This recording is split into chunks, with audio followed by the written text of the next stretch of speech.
clinical depression, your bipolar disorder, your whatever condition you have, that's your business, not mine.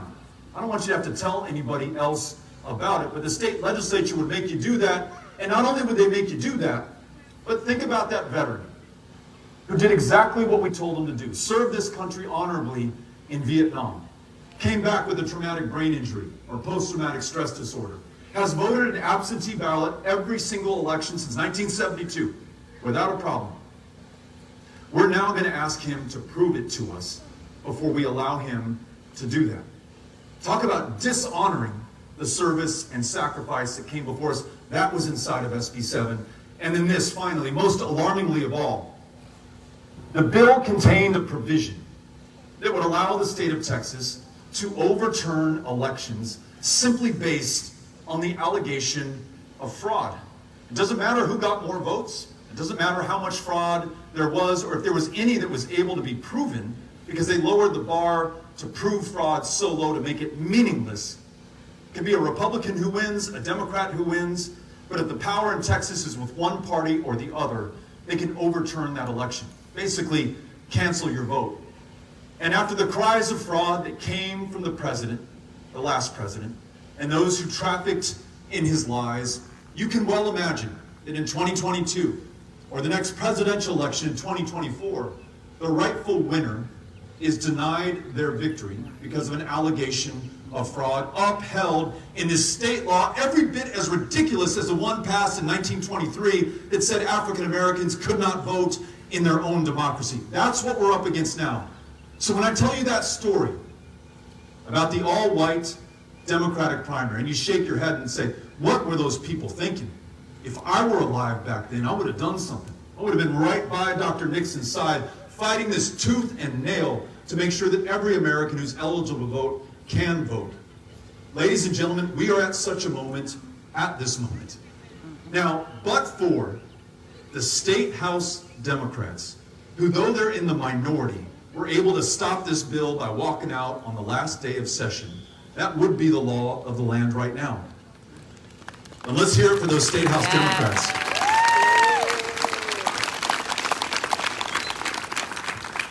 I hope that the U.S. Senate Democrats, who are not in a minority like the State House Democrats here, but are in the majority, are listening and watching and learning something about political courage, because they actually have the opportunity to fix the problem that I just described to you. But let me say this, but for those State House Democrats, SB 7, that law that I just described, or that bill that I just described, would be the law of the land right now. They prevailed in that front of the fight, but there will be a special session called soon. It could be July, it could be August, it could be sometime this fall. But between now and then, with the time that those State House Democrats purchased for all of us in our democracy, I ask that we make the most of it. So here are a few things that we can do to take action, because I don't want to just lay down the problem. I want to come with some solutions. And then we've got another microphone, and we're going to hand that one over to you and listen to what you have to say, what you prescribe for the problems that I just described. Number one, in this government, in this democracy, those who are in these positions of power in the state legislature owe their loyalty not to their donors, not to the party, not to any one person, but to you, their constituents, to the Constitution of this country. You've got to pick up the phone, and you've got to call Brian Hughes, who authored SB 7, and let him know how you feel. Say, you know what, my family, my parents, my grandparents before them, we've always voted on Sunday morning. It's just what we do. And Senator Hughes, with all due respect, you may not understand that. That may not have been a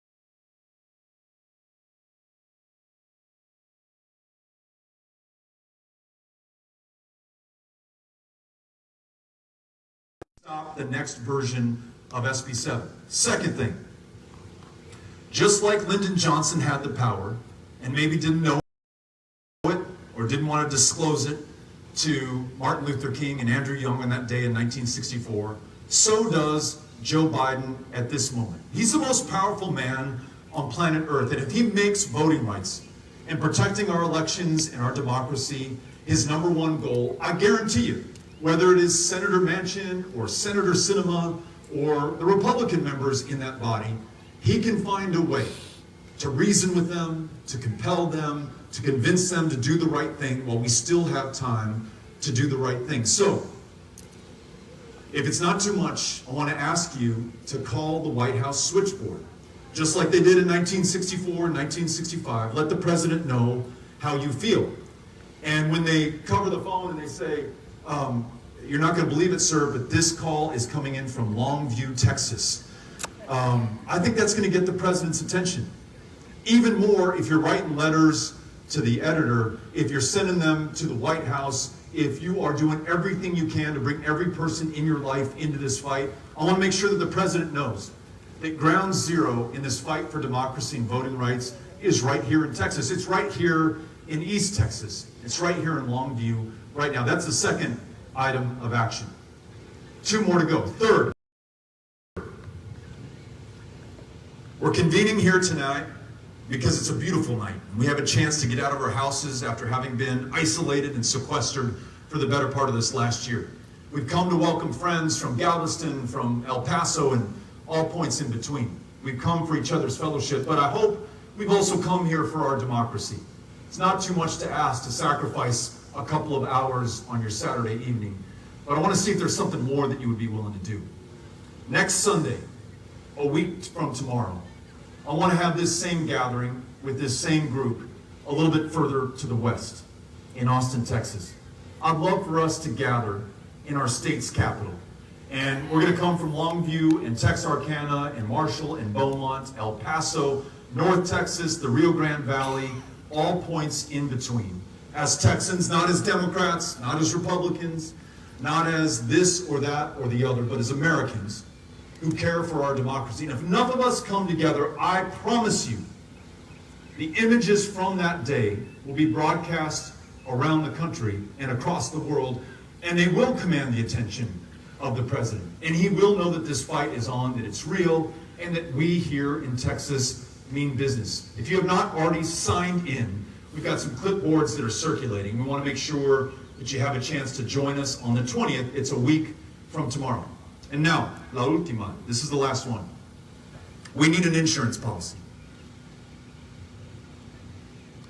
If we're unsuccessful in Texas, if President Biden chooses not to make this the fight of his life and pass voting rights legislation, it's called the For the People Act. If we're unsuccessful on those fronts, we need something else. And this is something every single one of you can do if you live in Gregg County or in the surrounding counties, or any county in Texas for that matter. You can sign up to become a volunteer deputy registrar. It's a VDR. And what does that even mean? I just learned the acronym within the last couple of years. VDR allows you to register voters in your home county. So that could be your sister, your dad, your kids, your neighbors, your classmates, your colleagues, anyone in your life that you can talk to about their lives. They don't make enough on $7.25 an hour. They can't get health care to treat their diabetes, and they may succumb to it before they're 40 years old, as too many Texans do. They're concerned about climate change or racial justice or this democracy that I keep talking about. And you say, you know what? There's a way to address that. It's by becoming a voter, and I can register you here right now. I became a volunteer deputy registrar today in Gregg County. Yep, I am street legal in Longview. If you're unregistered and you have some time, I can register you after this meeting. In fact, I knocked door to door in an apartment complex a little bit earlier today. And door after door, folks said, you know what, I'm not having any of it, or I'm already registered. I was at Miss Tucker's door, knocking on her door, and she said, I'm actually going to be here helping to run the concession stand tonight. I'm already registered, you don't have to worry about me. But there was a young woman who happened to be passing by at the time, and Miss Tucker said, are you registered? And she said, I'm not. And so we sat down and I got her registered to vote. So we've got one more vote for those of you who are running for office in the area. Next time you run for office, next election. And then there's this. Do we have any single people in the audience? I see a couple of shy hands going up. Throw away those dating apps, because when you see someone cute in the grocery store, you now have an excuse to go walk up to them and ask them if they're registered to vote. And they may be registered, they may not be. But now you have a conversation going. And so I'm going to help you that far. The rest of it is yours to take home. But this is how we start talking to each other, engaging with one another. You know, all those pundits on TV and the politicians in Washington, D.C., how are we going to turn Texas blue? How are we going to get enough people registered to vote? How are we ever going to win elections after the Trump era? It just begins with people talking to people, knocking on doors, being outside at this park like we are here tonight, taking a chance on one another. It's what we all did together in 2018. It's what I hope you will do now in 2021, because there is no more important fight in front of us than this fight for democracy, this fight that so many have already given so much to. So I encourage you to keep the faith, to keep up the fight, and I look forward to doing this with you over the course of this year, next year, and for as long as it takes. Longview, thank you so much for coming out, for being with us, and being a part of this solution. Le agradezco. Gracias. Miss Cynthia, do we have a mic? Thank you so much. We've got a microphone that we'd love to turn over to the audience for anyone who has a question. And as we do that, I want to thank not only Mary Lou Tv-Baugh for bringing us together. I want to thank the chair of the local party, Mr. Burns, who we heard from earlier, Council Member Ray, Council Member Snoddy, and Reverend Brown, who opened us up with a great starting invocation, and to all of you for being here. Cynthia, do we have a taker? So if you'll get Cynthia's attention, she'll bring you the microphone. We have time for like 3 or 4 or 5 questions. All right, we have let's see. He was very anxious. And then while we're getting this next question, how about one more round of applause for Joe Jaworski. Joe, Great job. Made it all the way from Galveston. You don't come to Longview by accident if you're starting in Galveston. He meant to be here, so he's here.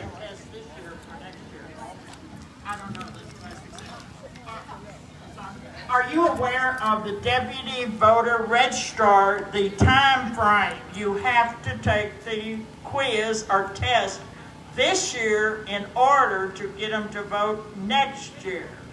It's a great point, and truth in advertising.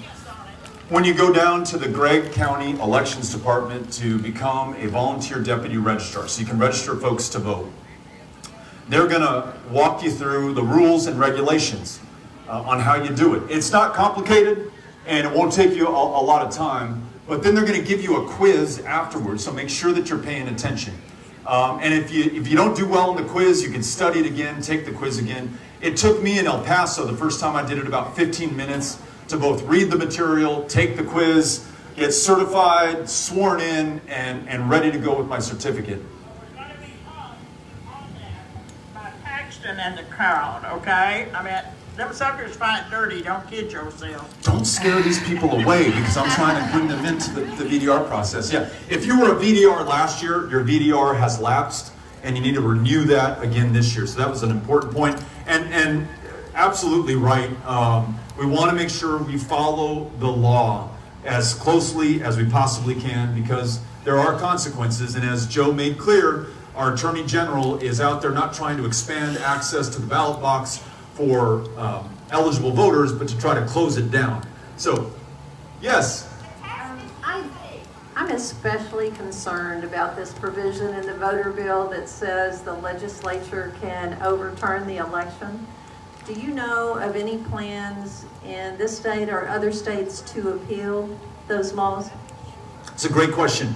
So whether it's the ability to overturn an election, which is included in the proposed elections bill, or the effect it's going to have on the disabled and other populations in Texas, is there a way, short of defeating this bill, to stop it? The courts are one of the ways open to us, but I got to be honest with everybody. It's a very long, perhaps many years process after this is passed, and I don't know that it would be enjoined in time for the 2022 election. And that's because in 2013, that beautiful Voting Rights Act that our fellow Texan LBJ passed and signed into law, some critical parts of it were struck down by the Supreme Court in the Shelby v. Holder decision, including pre-clearance. Pre-clearance read that when a state like Texas wanted to impose new restrictions to vote, you had to clear it with the Department of Justice first. That is no longer, unfortunately, the law of the land. So it means that we have to react after laws are passed and try to stop them in court. So I wish I had something better than that cold comfort to offer to you, but that's the way it looks now, which means that the federal legislation before the Senate and President Biden right now, the For the People Act, is that important, that much more important, because we pass that, it stops what's happening in Texas, in Georgia, in Florida, in these other states. Everything else will be reactive. So For the People is the name of the bill pending in the Senate that would stop this. That's really our last best hope on a national basis to stop voter suppression. Thanks for asking the question. Yes, ma'am. Hello, Beto. My question is a two-part question. It has to do with mental illness and how many folks are sitting in our county jails that have a severe mental illness and substance illnesses. And sometimes they're found incompetent to stand trial, and they actually lavish in our county jails. And we know that we have a shortage of forensic and civil beds. And then my second question has to do with, we know we have asylum seekers in our border, and now we are trying to criminalize asylum seekers, and we know that those individuals will be stuck in our county jails because a lot of them also cannot afford bail. Thank you for the questions. Let me address this issue of mental health care access in Texas, because someone else actually brought that up a little bit earlier and wanted to tell me their story and some of what they've gone through in order to get services. You may know this, the largest provider of mental health care services in the state of Texas is the county jail system in the state of Texas. I was in Lufkin in 2018 at a meeting just like this one, and someone just like you stood up, took the microphone and said, Beto, I want to tell you about my sister who has bipolar disorder. And the only way that she's ever able to get care is to get arrested and to go to the county jail. So she gets arrested on purpose. She doesn't have the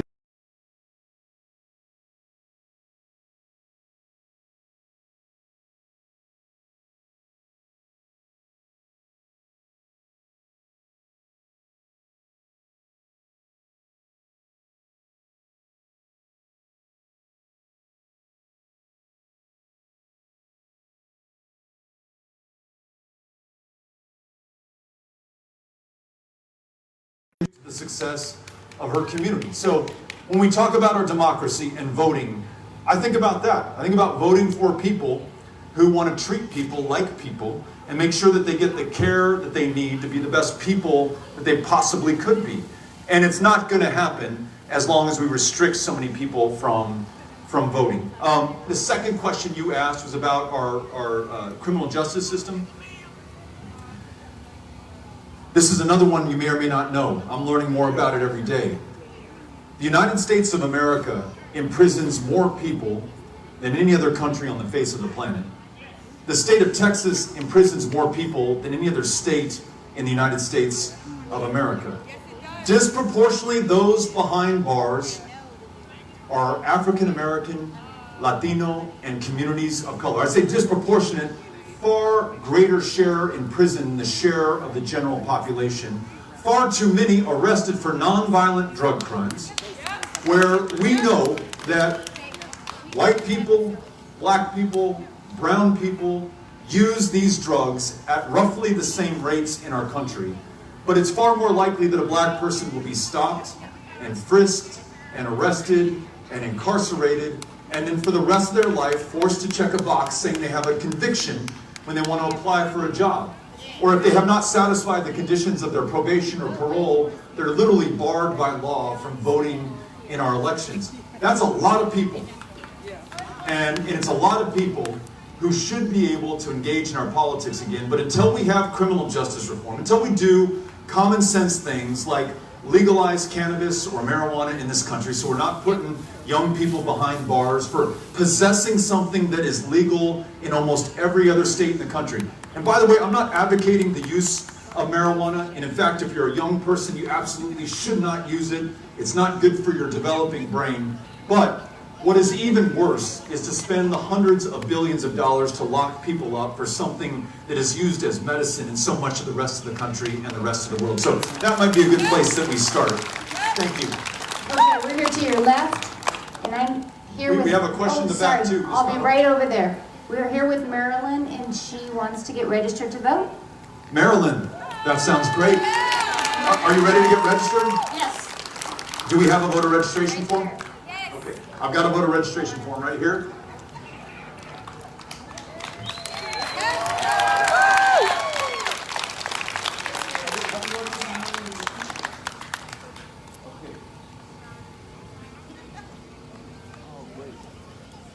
So where do I sign on this one? Here we go. And then she signs. I'm going to change your 5 to 6. Is that okay? Oop.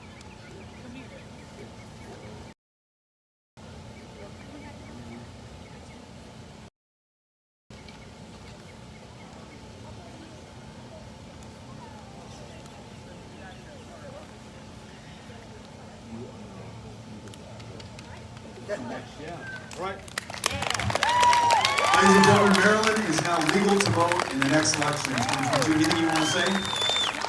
Okay, she's good. That's how easy it is to register somebody to vote, especially if Cynthia fills out the registration form for you before you have to sign it. Thank you, Cynthia. Marilyn, thank you for getting registered. You know, so often folks my age, I'm going to be 49 this year, worry about folks your age not being in the political process. And you're here, you came out, you got registered to vote. I think it gives us some hope. So thank you for doing this. Appreciate it. All right, here we go. Hi, I'm Chelsea. I've been studying a little bit of history in Longview. I've noticed there is some racial terrorism going on in around the 1910s and 20s here.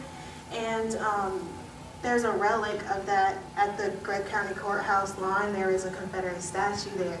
And so I was thinking how big of a part that statue might also play in voter suppression here. And I was just wondering what your thoughts were on that. Did you say your name was Chelsea?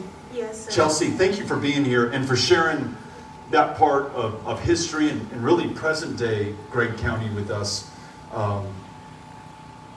There is a connection.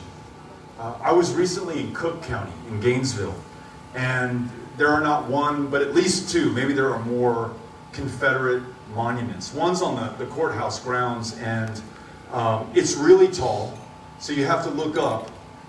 You know, it's a place of honor. It's a pedestal that they place that soldier, and it literally says on the monument CSA, Confederate States of America, which just gets me that in the USA you would honor a rebellion that tried to end this country as we know it. It did it all for the reason of preserving the institution of slavery, and that is in a cherished position on public grounds that the taxpayers pay to maintain.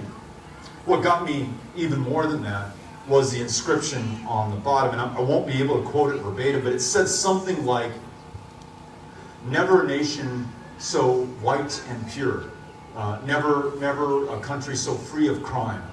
Talk about whitewashing, right? Our history.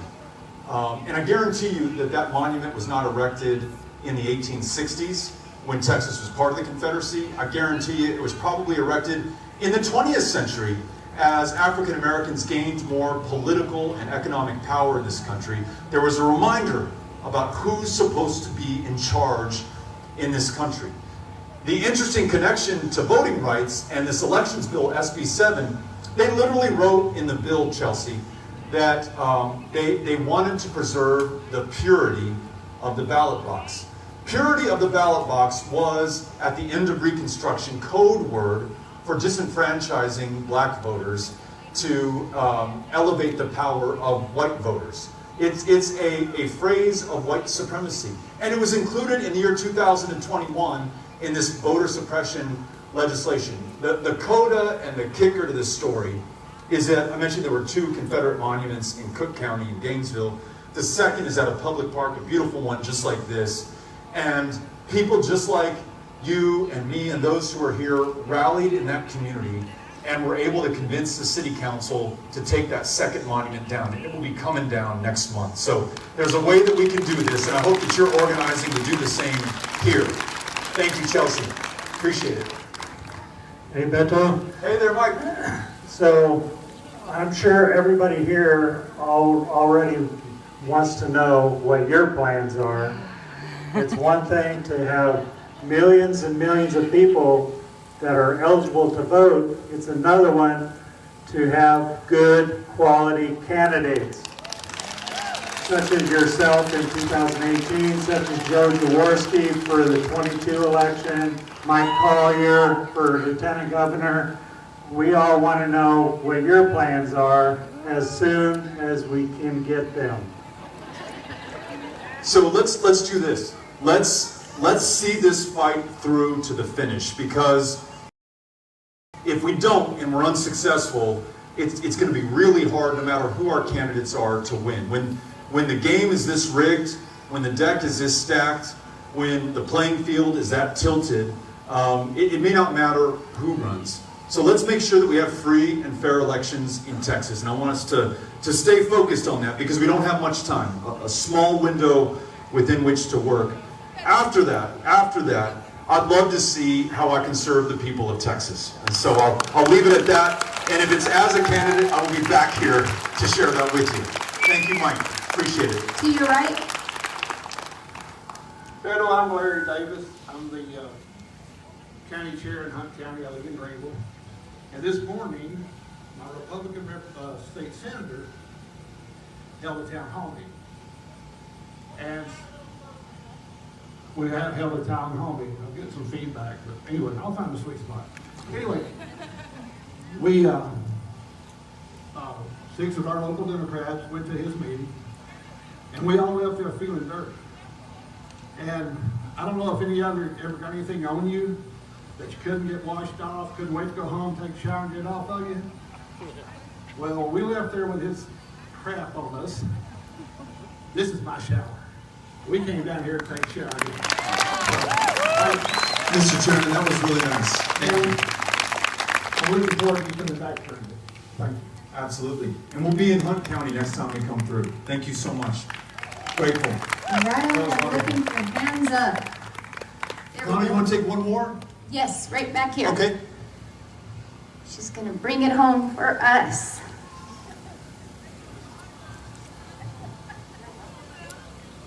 Glad you came, thank you. Thank you. Yesterday, Attorney General Garland announced that he was going to double up on civil rights attorneys, and he's trying to do it quickly. And he's going to focus on the 14th and the 15th Amendment. Is that going to help squash SB 7? Is there any hope in what he's doing?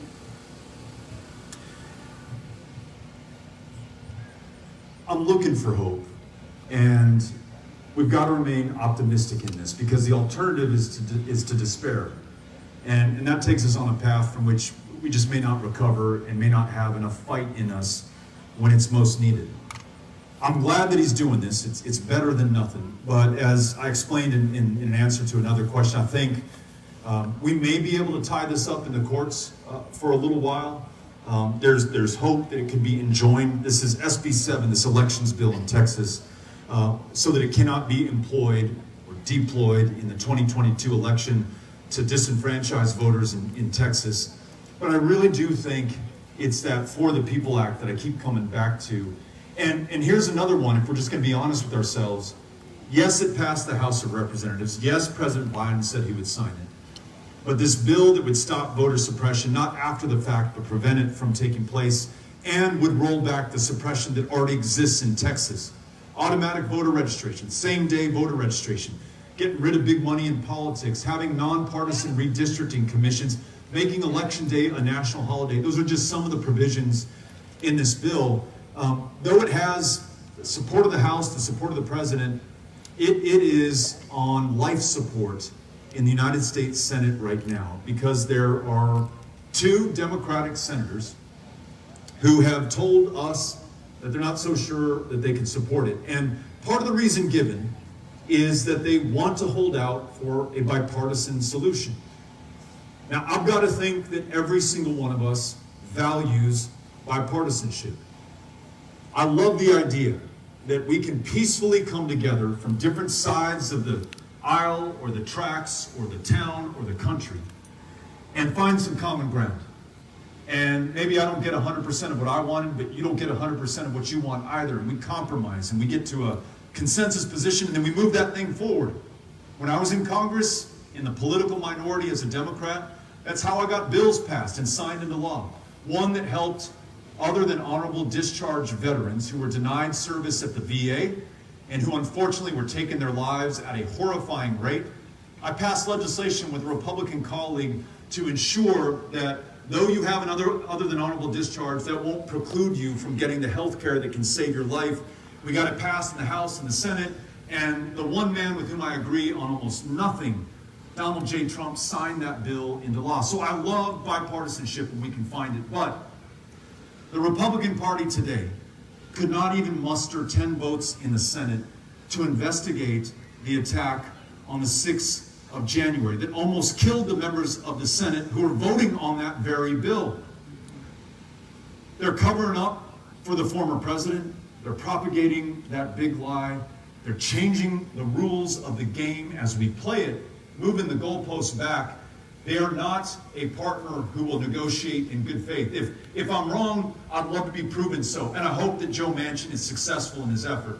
But you mentioned the 14th and the 15th Amendments. Ladies and gentlemen, after the Civil War decided the issue of slavery and whether or not there would be a Confederate States of America, the Congress of the United States of America passed the 14th Amendment to ensure equal protection for all of us, regardless of what you look like or your condition of former servitude.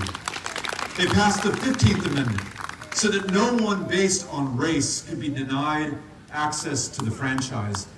Those two amendments to the Constitution, we got to remind Joe Manchin of this, they were passed on party line votes. Republicans voted for them, not a single Democrat could be found to do so. It's just that the names of the parties have changed in the 21st century.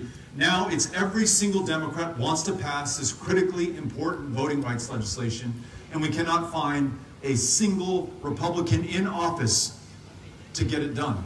So that is our hope. And I know it's resting a lot on very little, literally 2 votes. But that's what we got. And that's why I ask you to stand with me, to march with me, to come to Austin with me next week on the 20th, and make sure that President Biden hears us and understands and realizes that he has the power to get this done. Thank you for the question. And Longview, thank you for coming out. Again, Hunt County as well. So grateful to each and every one of you. We'll be hanging out for a little while for anyone who would like to say hello. But again, we are very, very grateful. Gracias.